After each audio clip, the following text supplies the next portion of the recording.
Hi friends, நம்ம பார்க்க போகிற திரைப்படம் பேர் மே டிசம்பர். இந்த படத்தை இயக்குனது வந்து பார்த்திங்கன்னா டோட் ஹெய்ன்ஸ். ரைட்டிங் கிரெடிட்ஸ் வந்து சாமி பர்க், அலெக்ஸ் மேக்கன்.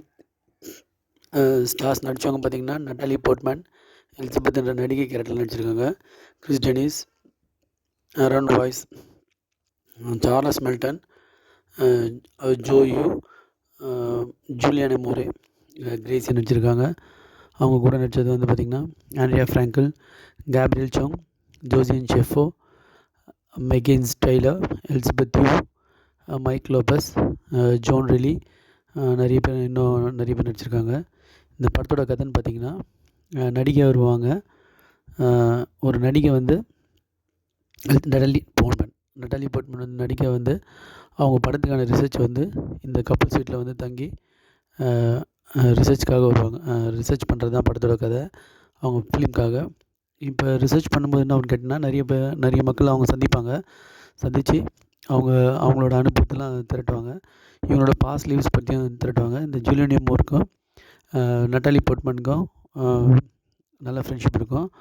ஆனால் டாக்டரான அவங்க ஹஸ்பண்டுக்கும் இந்த எலிசபெத் என்ற கேரக்டரும் அவங்க 2 பேர் ஒரு இடத்துல கனெக்ட் ஆகிடுவாங்க. கனெக்ட் ஆகி இந்த ஜூலியானா மோரேக்கு, கிரேசின்ற இதுக்கு வந்து இவர் துரோகம் வச்சுடுவார். ஆனால் அதை வந்து ஜூலியானா மோரேக்கிட்ட சொல்லிடுவார். நட்டாலி போர்ட்மேனோட ரிலேஷன்ஷிப்பை வந்து சொல்லிவிடுவார். இதுதான் படத்தோட கதை. இது வந்து பார்த்திங்கன்னா ரொம்ப ஸ்லோ ட்ராமா ஜேர்னலில் போகுது. இந்த படத்தோட கிளைமேக்ஸ் வந்து அவங்க அந்த ஜூலியானா மோரே வந்து அவங்க பாயிண்ட் அவுட் பண்ணுவாங்க. அதுதான் அந்த நடிகைக்கிட்ட வந்து அந்த தவறு விஷயத்தை இது பண்ணுவாங்க. அதுதான் இந்த படத்தோட கிளைமேக்ஸு. இது நார்மலாகவே ஒரு ஃபேமிலியில் ஒரு தேவையில்லாத ஒரு லேடி வந்தால் பிரச்சனை வரும். இல்லை இவங்க ஒரு பெரிய இது வேறு. அப்படி இருக்கும்போது இந்த இதில் வந்து கண்டிப்பாக பிரச்சனை வராமல் இருக்காது.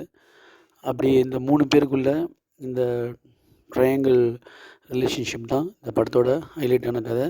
இது நிறைய அவார்டோட நாமினேஷன்ஸுக்கு ஒரு நாமினேஷன் போயிருக்கு. நிறைய நாமினேஷன்ஸ்க்கு இது போயிருக்கு. டோட்டலாக 100க்கு மேலே போயிருக்கு. அதில் 36 வின் ஆகிருக்கு. ஸோ இந்த படம் வந்து ஒரு சினிமா பிரியர்களுக்கு, வேர்ல்டு மூவிஸ் பார்க்குறவங்களுக்கு ஒரு நல்ல ட்ரீட்டாக இருக்கும். இது வந்து ஃபேமிலியோடு பார்க்க முடியாத ஒரு படம். இது வந்து இளைஞர்களுக்கும் அடல்ட்ஸ் ஒன்லி படம் தான் இது. இது வந்து ஒரு ஸ்லோ படம் ஃப்ரெண்ட்ஸ். தேங்க்யூ.